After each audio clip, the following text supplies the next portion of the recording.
Welcome to Mission Evolution Radio Show with Gwilda Wiyaka, bringing together today's leading experts to uncover ever-deepening spiritual truths and the latest scientific developments in support of the evolution of humankind. For more information on Mission Evolution Radio with Gwilda Wiyaka, visit www.missionevolution.org. And now, here's the host of Mission Evolution, Miss Gwilda Wiyaka. The incidence of children's illness has been steadily increasing over the past several decades. This is more than alarming. What's going on? What can be done? Mission Evolution Radio TV show is coming to you around the world on the X-Zone Broadcast Network, xzbn.net. With us this hour to discuss children's health and how to support it is Dr. Piper Gibson. Dr. Gibson is a functional medicine and holistic nutrition expert who helps overwhelmed parents naturally reduce their child's tic disorder symptoms.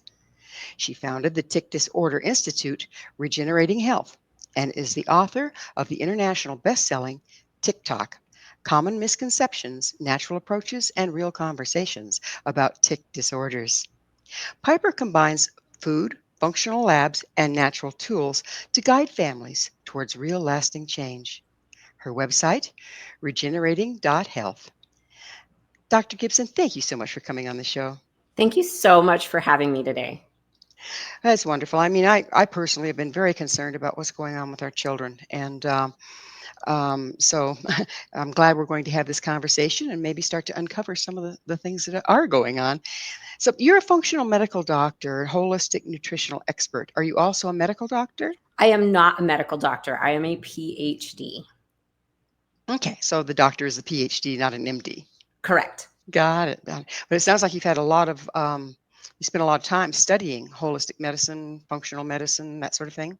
Absolutely. For the past 13 years, since my own son was diagnosed with a transient neurological tic, I have been studying and relearning everything I thought I knew about health and wellness in order to help him and others like him. So it's not just the children with tic, but are you finding that that these things that you're discovering and advocating are helping other children with chronic illness? Oh, absolutely. We see a huge connection with all sorts of other illnesses children are experiencing, from ADHD to sensory processing disorder, and even things as simply acceptable as anxiety. So I've been very curious, having had a child that was diagnosed with ADD and ADHD. There seems to be a huge increase in the children that are diagnosed with that and the use of Ritalin and all that fun sort of stuff. What is going on? Yeah, absolutely. I think it is multiple factors. We live in probably the most toxic time period in history. Our kids are being exposed to pesticides, herbicides, toxins around every corner. I mean, things that we're cleaning our homes with, or we're cleaning our homes with. I definitely see issues with food, diet, nutrition. I mean, we have kids starting their day with 31 grams of sugar when they should be focusing on protein so that they can make those neurotransmitters that they need throughout the day to focus and function. So I really feel like it is all encompassing so many different factors, from environmental to the things that we're eating, that are really impacting our child's health. Do you feel that, the increase in EMFs is part of it as well? Absolutely. I think that is very significant. I mean, if you think about the fact that, most of us are probably sitting right next to our Wi-Fi box at this point, and that Wi-Fi can travel through our walls, it's definitely going through your brain and your skin and your body. So I would say in my practice, I see less of the EMF effect at this point, but I've definitely seen it in the older population. Absolutely. Why so much more in the older population? No, I'm not sure. I just noticed that those that have more autoimmune conditions, their immune systems have already been run down a little bit, are far more sensitive to the EMFs, in my opinion. Oh, okay. I understand now. Yeah. Okay. So are children's illnesses increasing across the globe or just in particular areas? Yeah, absolutely. They are increasing across the globe. We see it very significantly in the United States, but we are seeing it rise. We have clients that we're working with in Australia and the UK who we're seeing very similar symptoms, and we're seeing very similar issues, but I would say definitely very concentrated in the US. So what do you attribute that to? Definitely those multiple factors. Here where I live in the United States, in New Mexico, the kids get free breakfast. When you start to analyze what they're feeding the kids for breakfast, from crumb cake to fruit punch, that does not start a quality day for these kids. We're seeing so many other impacts, especially, here in the US, where we're looking at things like making America healthy again. And there's a big issue with vaccines and discussion about vaccines and the chemicals that are in the vaccines. And so there's so many factors, also the environmental factors, kind of like I mentioned previously, is, kids are eating food that's previously been sprayed in with glyphosate to desiccate it and dry it out. And so they're being exposed to chemicals just right off the bat as soon as they're putting things in their mouth. So we're just seeing this compound factor influencing their health overall. So with our medical practices supposedly advancing, why are so many children struggling with these chronic health issues? Because we are putting a focus on how we are treating symptoms. How do we put a Band-Aid on it? Oh, you have a neurological symptom.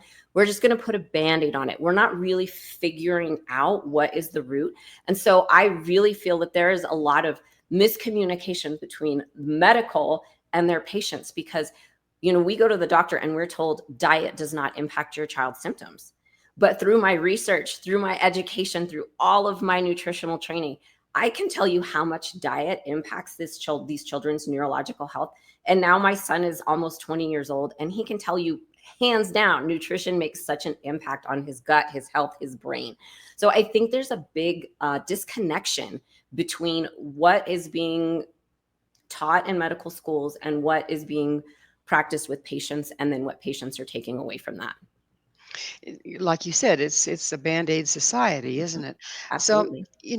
the norm, for busy parents is to throw some of those wonderful Fruit Loops, and well, I didn't say that, but sugar infested, very highly processed, with artificial dyes and probably GMO grown to start out with. They're so far from the way nature intended and that's what they're starting their days with. And you telling me that at schools the free breakfasts are similar? Very similar. Crumb cake is a big one that they love to serve. So they get crumb cake, they get fruit punch, first thing in the morning. And when we start to look at, the protein content and what these kids actually need, it's very lacking. And I have sat down at the schools with a gigantic notebook full of ingredients. And to be completely honest, the healthiest thing that I found was the whole wheat chocolate donut, which isn't healthy in the first place with all of the sugar, but it was the best thing on the menu. So it's really disheartening to see what so many kids in school are being fed, and then what parents actually think is healthy. And it's the lack of education in that regard sounds to be glaringly deficient. Absolutely. We have a medical school here. I've talked with many of the medical students, and when we start to talk about nutrition, they say, well, we get 1 hour of nutrition training. And I'm like, one like college credit hour? And they're like, no, 1 hour Zoom training on nutrition. And I'm like, you cannot in a practice talk to your patients about nutrition when you don't have the background. So they don't have the education to be able to turn around and serve their patients with that information. Yes, I was interviewing a doctor and I asked him, I said, so how much, and he's gone on to learn about nutrition and is moving towards like what you are. Hey, we've got to fix this. But I said, how much education did you get in medical school on nutrition? He said the same thing, 1 hour. I said, 1 credit hour? He goes, no, 1 hour. It's like, okay, but aren't we what we eat? Yeah, it's very disheartening, and we can't fault the medical practitioners for that education. That's what they're getting. But I definitely think we're seeing some changes here in the US, but I definitely think we need all over the world to focus more on what kids especially are putting in their mouth. So right now, the huge term out there that everyone is using is longevity. And I'm like, wait a second. Longevity doesn't start when you're 40 or 30. Longevity starts at birth. What are we, one, as a mother's consuming? And two, what are we feeding our kids to give them that long, healthy life? If we look at life expectancy, it's definitely dropping. That's amazing too, isn't it? We've got all these supposedly modern conveniences in the medical field, and our life expectancy is dropping and dropping and dropping. And furthermore, it looks like our quality of life is taking a dive as well. Absolutely would agree with that. I mean, in all aspects, if we look at even quality of life, that, what we're building our homes with are cheap material that then get moldy and make everybody sick living in them. Like, it's really interesting to really start to analyze what's really going on with our health in society. So, how do the health issues children are facing today differ from, say, 50 years ago? Well, 50 years ago, I would say definitely the food has changed drastically. And while, I'm 45, so when I was a kid and I was eating things like whole wheat bread, they were not at the time cut down, and my wheat was not sprayed with glyphosate. So, we're seeing that we're trying to make these processes faster and more efficient. How can we dry out this wheat faster? And we're, spraying them with things like glyphosate to dry them out. So, the food has changed drastically. If we look at the nutrient content of a tomato from 50 years ago versus now, we're really lacking in those important things like magnesium. Our soil is so deplete of magnesium. So, and definitely when we are looking at children's health, we're looking at food. We also have to look at the fact that 50 years ago, we were getting 10 vaccines possibly. And now we're looking at 80. My son is 19 and he became a firefighter, and we were looking at the requirements that he needed. And the list was 900 miles long about things that really 50 years ago, we were not giving our kids. So we're giving them far more, adjuvants, aluminum, heavy metals. We're cleaning and using so many more chemicals that weren't on the market 50 years ago. So we've definitely seen huge environmental shifts in what is in and around our bodies as far as epigenetic factors go. And the thing of it is, 50 years ago, they weren't dealing with GMOs and all of this stuff. And then or humans got a better idea and started altering the way things were designed to be. And I think we're reaping the rewards, aren't we? Absolutely. I would 100% agree with that. It's a conundrum, to say the very least. It is. That is a good word for it. So who on earth are the ones that decide on the free breakfast for those kids? Who decided on that?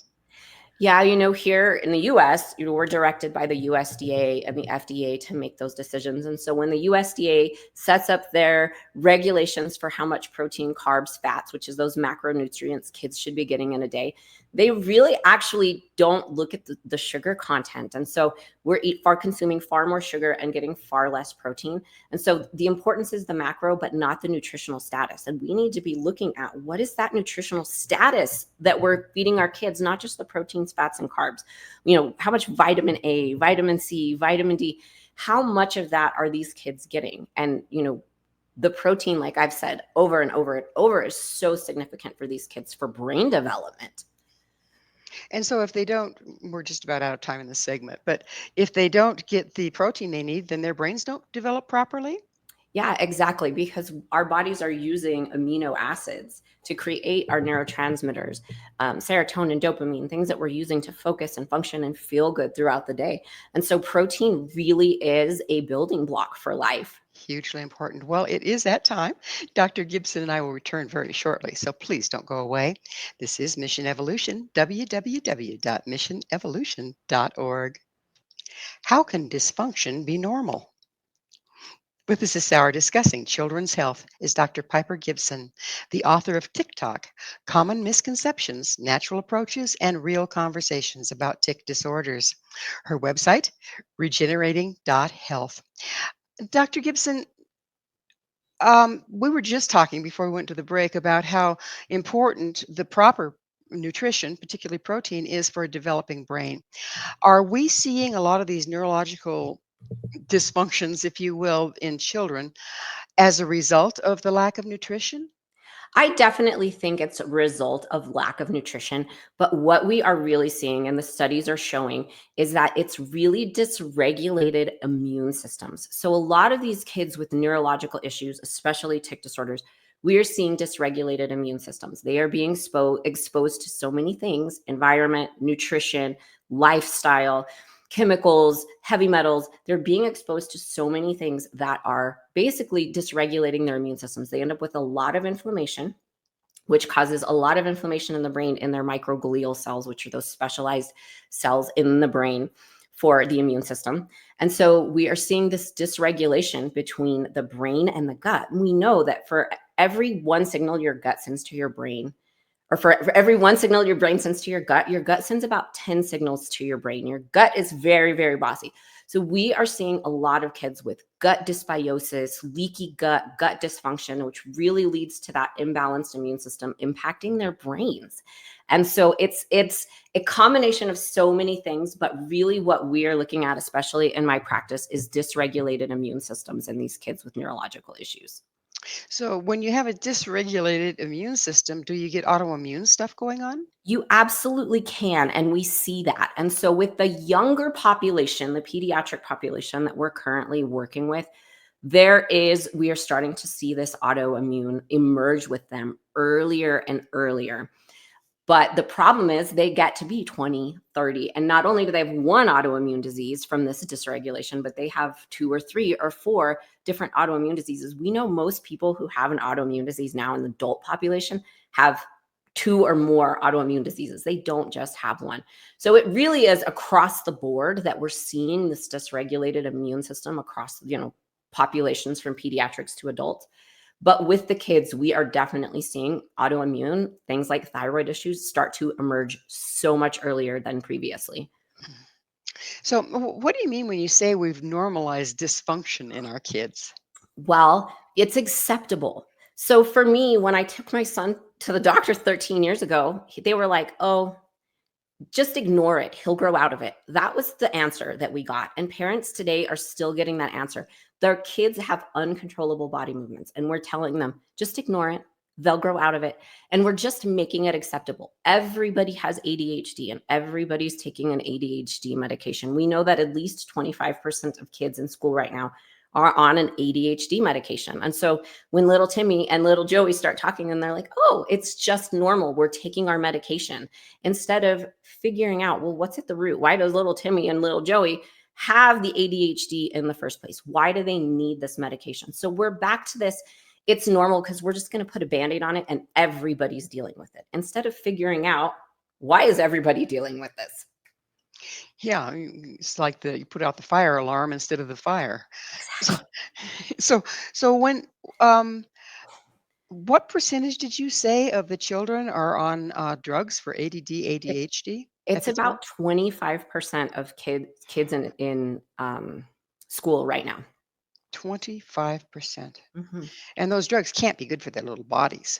They're not. And what totally fascinates me about so many of the medications that are prescribed to these kids, especially the kids with tic disorders and Tourette's, really this neurological uncontrollable body movement, is a lot of these medications, the side effects are uncontrollable body movements. So it makes absolutely no sense why we are prescribing these medications for kids. Parents are coming in saying, my kid has an uncontrollable body movement. And we're not looking at the medication as a cause for the uncontrollable body movement. It's just astounding to me. Yeah. I'm with you on that one. So what are the most common symptoms you're seeing in children that shouldn't be ignored? Yeah, I will say, if I looked back at my son's health from the time he was born, chronic gut issues, diarrhea, constipation, reflux, 3 big signs that your infant or your toddler has something deeper going on in their body. They should be having a bowel movement regularly. They should not be having reflux and, what is called cyclical vomiting these days. So those are some really good pointers. A lot of times we see kids start out with, heavy eye blinking, and we're told, oh, it's just allergies.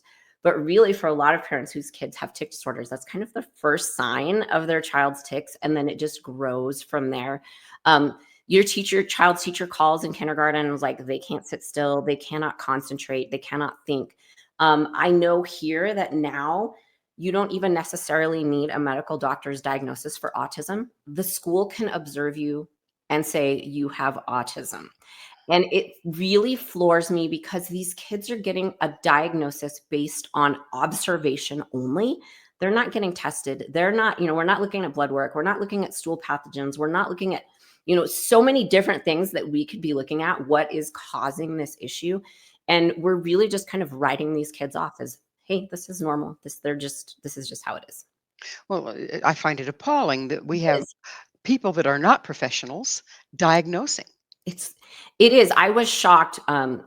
My sister-in-law works for the schools, and when she told me that, she told me in the last 30 years as a teacher that she has seen this huge rise in autism. She works in special education, and she said it's just been astounding to see the difference between 30 years ago and now. And when she told me, she said, you know, at this point, the school can observe them and say, you have autism. I'm like, that is just absolutely wild to me.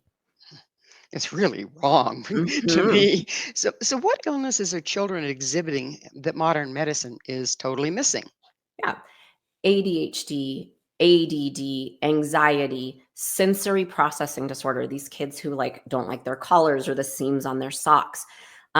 Definitely when we look at the space of tic disorders and Tourette's, the common recommendation is just ignore it. They'll grow out of it. And so, that's a huge red flag is my kid cannot control their body movements, but you're telling me to ignore it. Like something is going on in my child's body. Um, all of these different issues where we're looking at the acronyms that are fitting OCD, oppositional defiant disorders, all of these things are really what we are commonly seeing at this stage in the game. So what are the traditional approaches often missing the root cause? What's going on there? Yeah, I really am going to take it back to the fact that we talked about earlier is the education. And when we're looking at the way that most conventional medicine is trained versus something like functional medicine or holistic medicine, is they're really trained like what is that symptom and what is the drug that we can apply to that symptom to help mitigate your symptoms. And so when we start to look at the fact that there's that huge disconnect in education, whereas the functional providers, the MDs out there, the DOs, the chiropractors, the holistic medicine practitioners, traditional naturopaths out there who are working in the field and looking at function is how do we restore function to the body? And this is where we start to look at how do we get to the root cause. There's not enough people asking why. They're just accepting, oh, this is my symptom and this is the Band-Aid. Not asking why. Why is this happening? Why am I having these symptoms? And what can we do about it? So if we follow that dysfunction, if you will, down the ages of our life, is there a place where you just can't turn it around anymore because it's been band-aided to death? I don't think so, especially in kids, because kids are so resilient. And if we can stop and change course, they usually will spring back to life. And I've seen some of them spring back to life in, as quickly as like 3 to 4 months. Some of them it takes longer. And, I like to say you've lived your way into this. We have to live our way out of it. We are such a society of instant gratification. We want it right now. And when it comes to our health, that just isn't possible. Parents think they're going to put in a supplement or change their diet, and their kids' symptoms are going to completely go away overnight. But really, when you live your way into it, you spend 10 years eating garbage and not getting good sleep and exercising your thumbs all day. It's going to take you quite a bit of time to live your way out of it. But kids are so resilient that we do see them bounce back, fairly quickly as opposed to adults. So have you seen within your practice, have you seen children with pretty severe tic disorder or Tourette's or autism? Have you seen them turn around?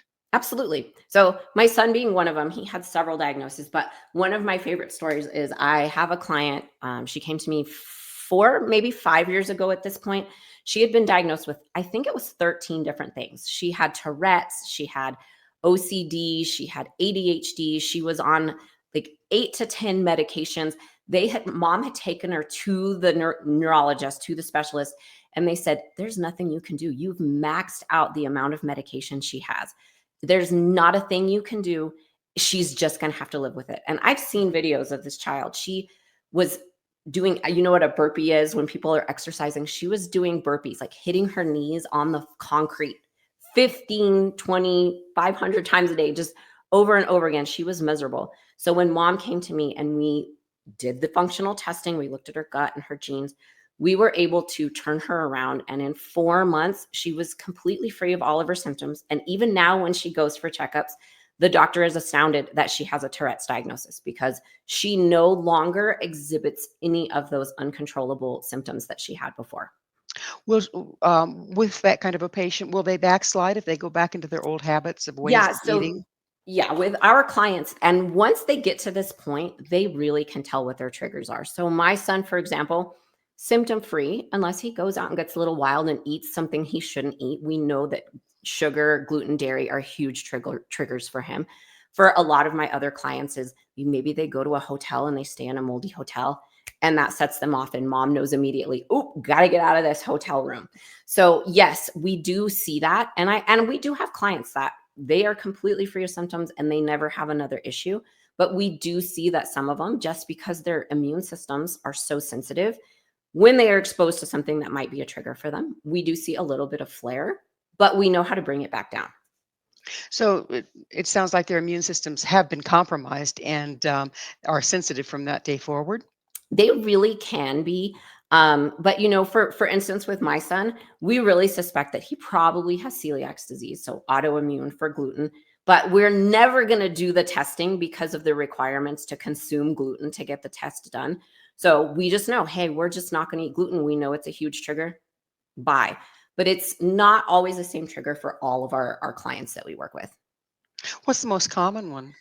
Um, Definitely diet is the most common when we see mold probably being, the second highest.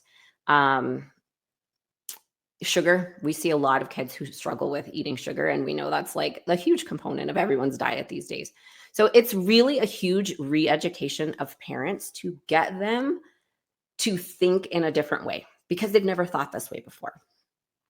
I know, as kids, we were fed things that were sweet because we'd eat them, right? Absolutely. Well, they're delicious.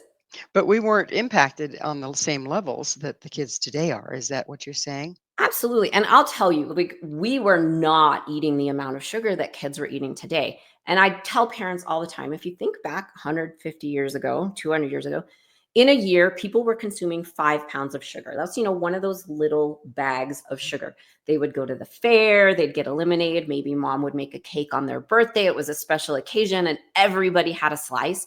But now it's estimated kids are consuming not 5 pounds, but 40 pounds of sugar a Oh, year. well, we're 40 going to pounds. have to take a very sweet break. Dr. Gibson and I will be right back to continue our discussion. So stay right there. This is Mission Evolution, missionevolution.org. What do you mean it all starts in the gut? This So is Mission Evolution, missionevolution.org. With us discussing the increase in chronic children's disease is Dr. Piper Gibson. Her website, regenerating.health. And there we have it. We were just talking about how gut issues can really be at the root of a lot of things we're dealing with.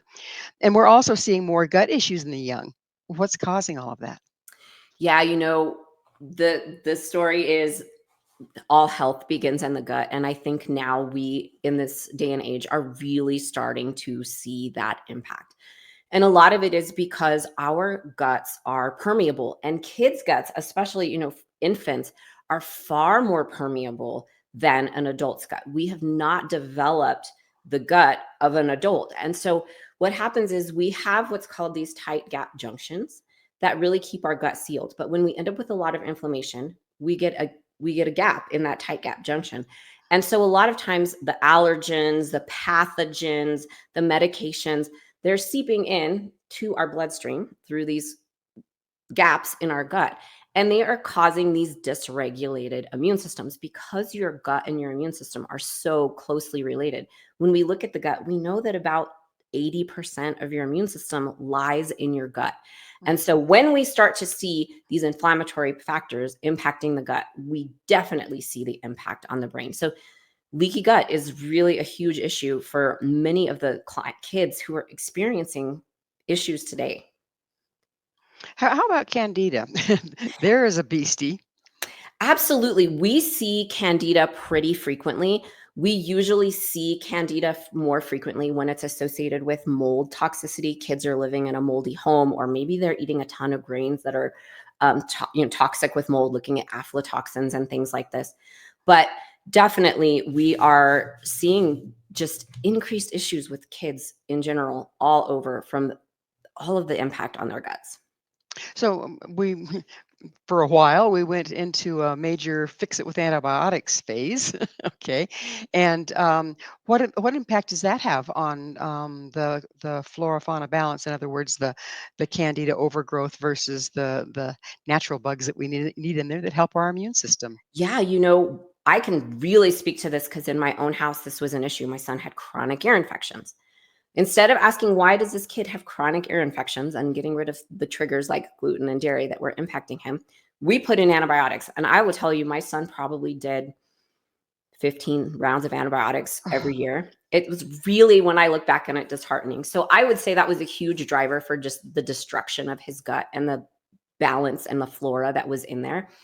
But from the genetic standpoint, we test all of our clients' genetics and we look at their gut health with their genes. And one of the genes that we look at is something called FUT2. And FUT2 has these specialized sugars that help proliferate probiotics. And so for a lot of our kids with neurological disorders, the probiotics don't really work well for them to begin with because they have this gene. So it's really important for us to look at backdoor approaches of how we support the immune system in the gut because of their genetics.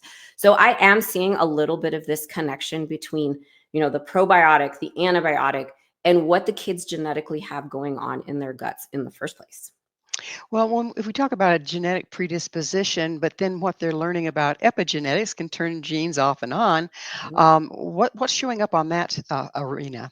Yeah. So when I look at genetics, I look at genes as a roadmap. So we look at nutrigenomics, how nutrition impacts genes, how genes impact nutrition, how it really correlates together. And so I use it as a roadmap. And I say, hey, these are your genes, but these are the things we can do in your environment to improve that genetic outcome. So we know, if you don't have good detoxification genes, for example, what should you should not be cleaning your house with bleach and pine salt and using all of these, Glade plugins and scented products and things like this. It's, how can we change your environment to improve your genetics? And for a lot of us, a lot of these genetics SNPs or variants, they've been in our bodies for generations. But because of where we live and the time period we live, we are so greatly impacted environmentally. So we use it as a roadmap to say, hey, this is what we need to change in your environment to improve your health. So you're not really using epigenetics to shift what genes are expressing. Rather, you're using modified diets and this and that to not trigger them. And we're using it to change the expression as well. So we really are working on that epigenetic, whatever those triggers are for those people. A huge tool that I'm really excited to see how it develops. Yeah, we are really loving it in practice. So how does gut health influence things like behavior, focus, moods in kids? Right. So if we have poor gut health, that leads to dysregulated immune system. When we talk about that gut-brain connection, then that inflammation that we're receiving from the gut that's traveling to our brains is really causing, we have specialized cells in the brain called microglial cells. Microglial cells are what function as that specialized immune system in the brain. When they get activated, we release more glutamic acid, which is very abundant in the brain and can be very excitatory. So it can have huge impacts on things like the basal ganglia, which can deal with things like anxiety and tic disorders. But we're seeing that this inflammation and dysregulated immune system pushes that immune response in the brain, causing these kids to not be able to focus and function because the main part of our immune system is to get them back on track. So their body is overloaded trying to do what it needs to get them back on track. So they can't focus, they can't function. They're not absorbing the nutrients they need because they have poor gut health. And so it's really this runaway train that we need to get back on course. Oh, it can't happen soon enough as far as I'm concerned. Let's talk a little bit about COVID. I've had, heard a lot of reports how people that, neurologically, they seemed like they were okay, got COVID, and all of a sudden they have long COVID, but also they have these neurological tics or Tourette-like symptoms that they'd never had before. What's going on there? And have you seen that? I have. And I really associate it with the continued inflammation from COVID. We know that COVID is really strong on the inflammation department. And so for me, when I had it, I was inflamed for 3 weeks. And really, we have to look at the fact that that inflammation is going to impact the brain. And so let's just say you get COVID and you get the long COVID, maybe you're inflamed for 3 weeks, but you are eating a crappy diet. You're not eating good food. You're eating inflammatory foods. You're sitting at night eating your, bucket of ice cream or whatever the case may be. You are just continuing to fuel that inflammation because you're not getting the nutrition that you need for your immune system to work properly. We're fueling it with sugar. And so that is another huge factor is, yes, we end up with the inflammation and we're not bringing it down. We're continuing to fuel it. So a lot of these people just continue to feel awful because they're not focusing on how do we get that inflammation and bring the immune system back down to earth. So many of us are totally ignorant of the fact that the brain gets inflamed and creates a lot of these long COVID symptoms. Absolutely. And it's not talked about enough. And again, I think it's really just a disconnect in how we have spoken about COVID in society for the last, 5 years at this point. And it stays with us, doesn't it? It changes and stays with us, and we're not given the key that we need to give our bodies the best chance they have, aka diet, right? Yeah, absolutely. Yeah, it's just scary. So, what roles does nutrition really play in childhood health conditions? I think it plays every role in childhood health conditions. And I tell my clients, diet matters. It's one piece of the puzzle, but it is a big piece of the puzzle.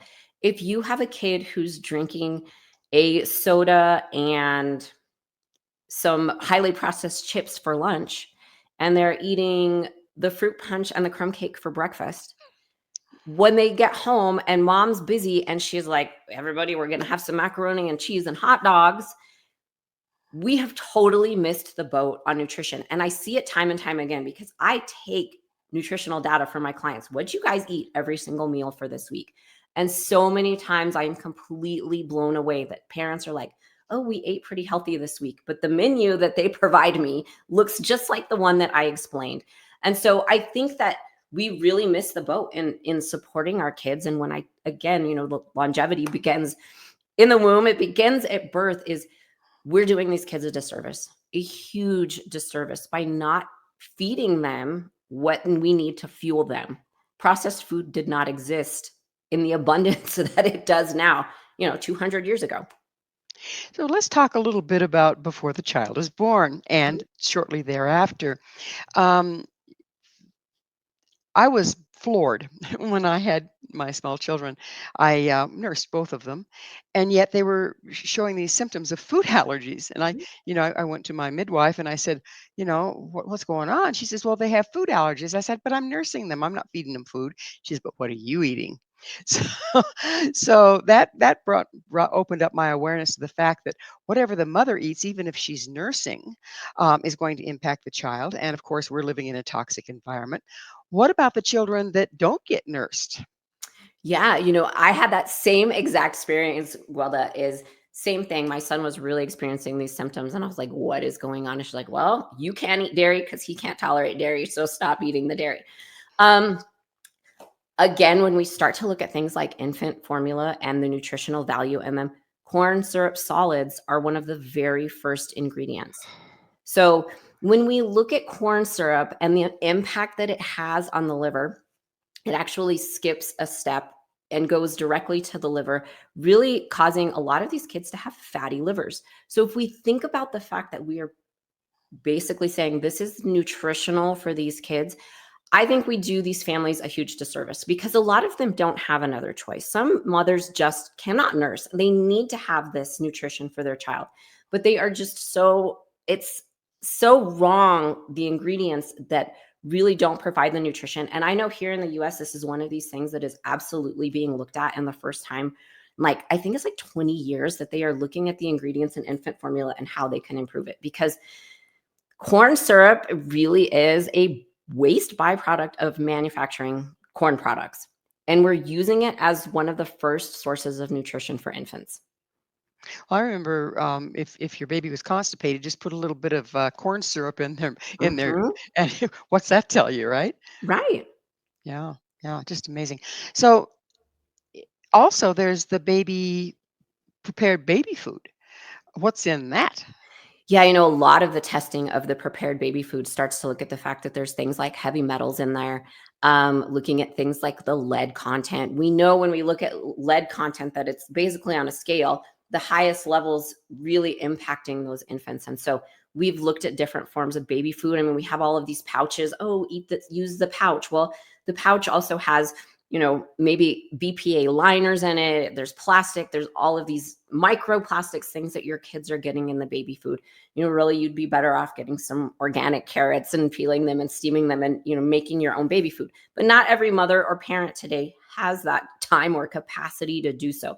But, and so much of it is the first food you want to feed them is rice cereal or oat cereal. And I'm like, you're feeding your kids grains, which the grains can lead to the fact that we don't absorb nutrients and then we end up with leaky gut.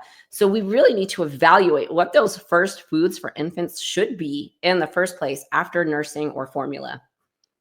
And they tend to start them too early, is in my way of thinking. The child's not ready to be able to absorb them Right. or digest them. Yeah, yeah. So, well, it's about time for us to take another station break. On the other side, we will continue with this fascinating topic of what do we feed our babies? Stay with us as Dr. Gibson and I continue to explore the potential causes of children's disease. This is Mission Evolution, missionevolution.org. Is it a diet problem or an absorption problem? This is Mission Evolution, missionevolution.org. We're continuing our discussion with Dr. Piper Gibson. Her website, regenerating.health. We've mentioned in the course of this hour that not only aren't we getting the nutrition we need, but there's gut health issues going on. Are we to the point that even starving amongst plenty, basically, and even if we do get the nutrition, our guts so out of alignment that we aren't absorbing it?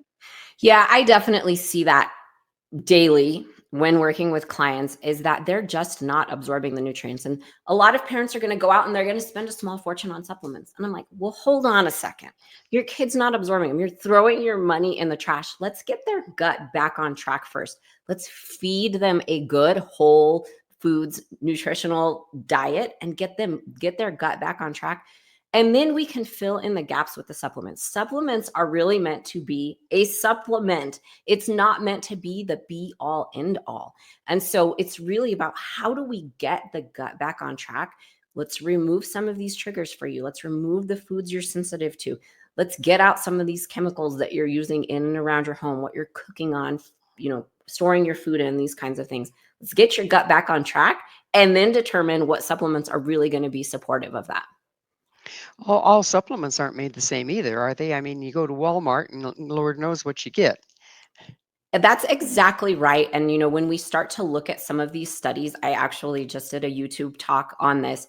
High quality supplements matter. I mean, you're getting some heavy metals and fillers and things if you're going to, your regular old grocery store to pick up your supplements. You really want to look at high quality supplements that in the United States are GMP certified, that have been tested by a third party. So we're making sure that, yes, we're getting what is actually in the bottle.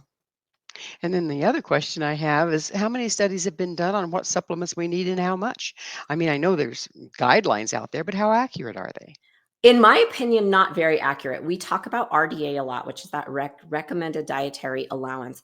And so for us, when we look at RDA, it's those recommendations are meant to keep you from getting sick, to keep you from getting scurvy, to keep you from getting rickets. They're not meant to give you optimal health. And so when somebody comes in and says, oh, I have a vitamin D level of 20 and my doctor says it's acceptable, we're going to say, that might be acceptable by RDA standards, by your doctor's, blood work standards. RDA really doesn't recommend a high dose of vitamin D. But we know all of these people who are getting sick from low vitamin D. So we have to take into account that RDA, what those recommendations and guidelines are general. They do not affect everybody, and they do not affect everybody equally, because you may have a genetic variant that keeps you from utilizing vitamin D properly. And you may need twice the vitamin D that I need based on your genetics. And so they really are a guideline just to keep you from getting sick. You don't want everybody to have scurvy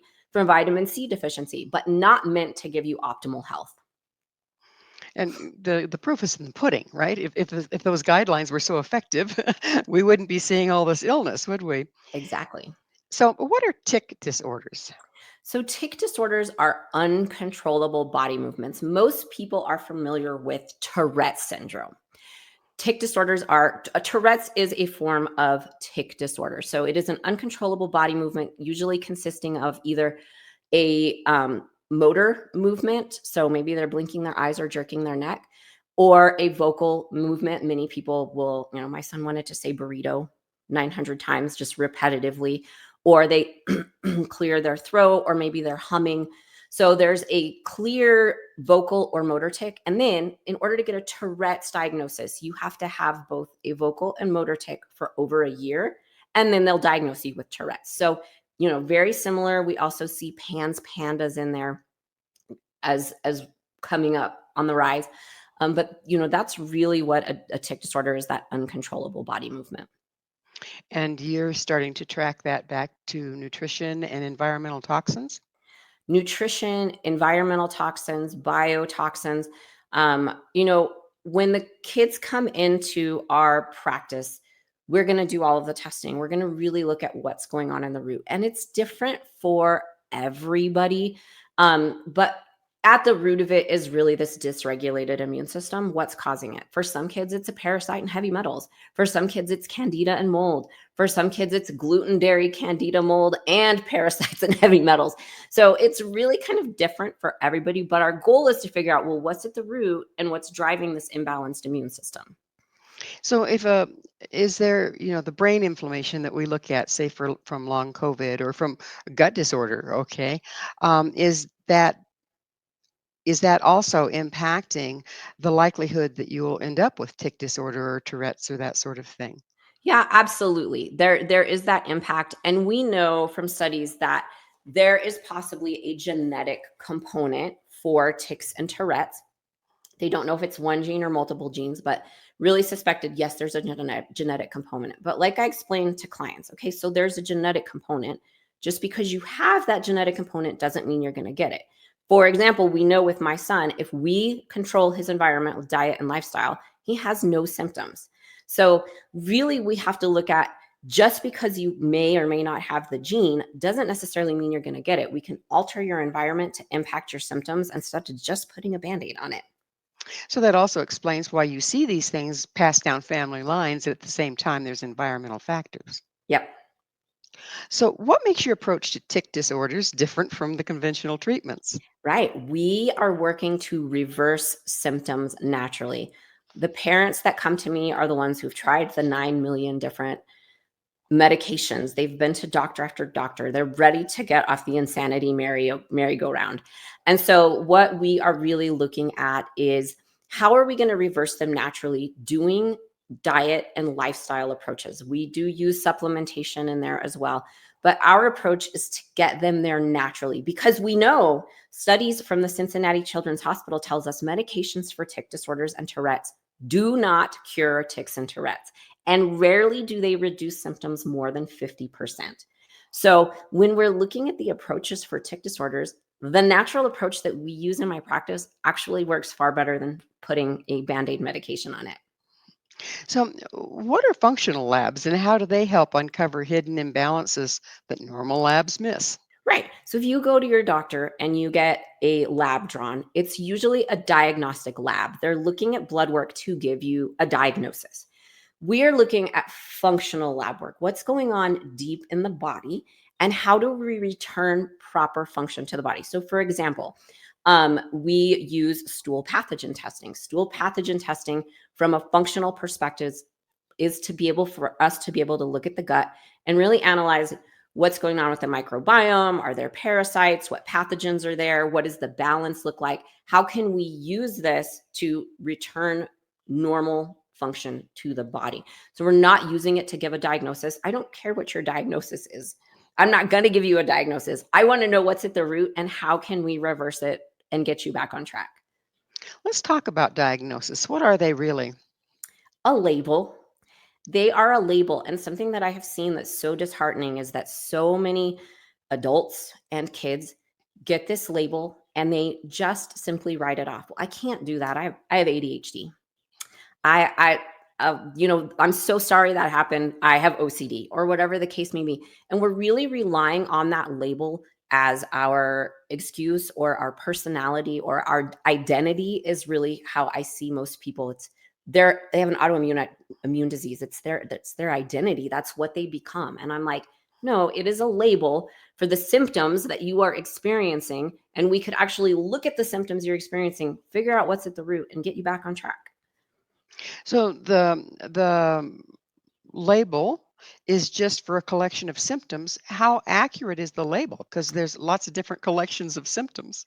Exactly. Well, and it depends on which doctor you go to for your diagnosis. And it depends on, for so many of these kids with neurological disorders, it's who observed you, not what test did you run, what did you, diagnostic stuff did you look at, but who observed you. So we're not even using a diagnostic tool like blood work to give a diagnosis. We're just observing them and diagnosing. So we're putting a label on their symptoms and not really figuring out what's going on any deeper.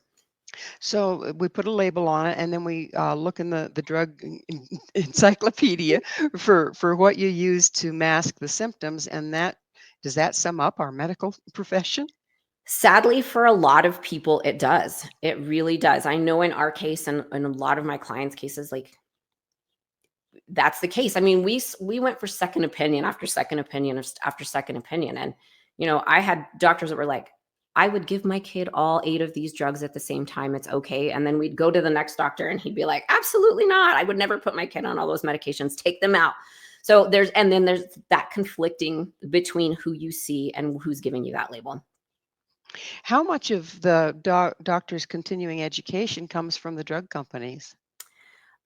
Depending on, who you're working for, a significant amount. If you're working for a big conglomerate who is really influenced by those companies, absolutely a lot of your continuing education is most likely provided by those companies. But if you're, a functional practitioner and you're out looking for your own continuing education, you are going to get a whole different window. Well, our doctors are doing the best they can. They Oh don't have, yeah. they aren't getting the information they need. They're too busy to go back to school, even if it was there. What do you see as a solution to this? I really think there needs to be somebody to fill the gap. And I like to view myself as one of those that fills the gap. You need your doctor, you need your physician for, you get a horrible infection and you need an antibiotic or whatever the case may be. You need your doctor and you need your physician. But they are so busy. They have so many patients on their list. They cannot spend, insurance regulations here really limit them to about 7 minutes. So if you have somebody like me or, a health coach or somebody on your team that can really fill the gaps and, okay, your doctor said this is what you need to do. We can break it down for them and make it so much easier for them to understand. So we get to spend so much more time with them analyzing their lab work and analyzing their data. I mean, we're going to sit for hours looking at all of this information. So I think if we could have more people that fill that gap, that could help spend that time with physicians, patients who don't have that time, we would start to see a huge difference. Well, it's about that time in the show when I get to ask you, Dr. Gibson, what's your mission? My mission is to help as many families as possible reverse their child's tic disorder symptoms naturally. Well, that's a good mission. Sounds like you're branching out quite a bit, though, as well, aren't you? I am. So I am also the co-owner in a genetics company called Elite Gene Labs. I have a deep, deep passion for nutrigenomics because it changed my son's life and it absolutely changed my life as well. And so we have a practitioner training program where we are training providers to utilize nutrigenomics in practice. So they become an integrative genomics specialist. Well, it's been wonderful having you on the show, and I thank you so much for coming on. Absolutely. Thank you so much for having me, Gwilda. It was an amazing conversation. Thank you. Thank you. Dr. Gibson and I are going to call it into the show because we're out of time. Dr. Gibson is a functional medicine and holistic nutritional expert and the author of Tic Talk: Common Misconceptions, Natural Approaches, and Real Conversations about Tic Disorders. To find out more about Dr. Gibson, where you can find her book and all she has to offer, visit her website, regenerating.health. This has been Mission Evolution with Gwilda Wiyaka. For more information or to enjoy past archived episodes, visit www.missionevolution.org. But please be sure to join us again right here next time on the X Zone Broadcast Network, xzbn.net, where this mission will continue, bringing information, resources, and support to an evolving world.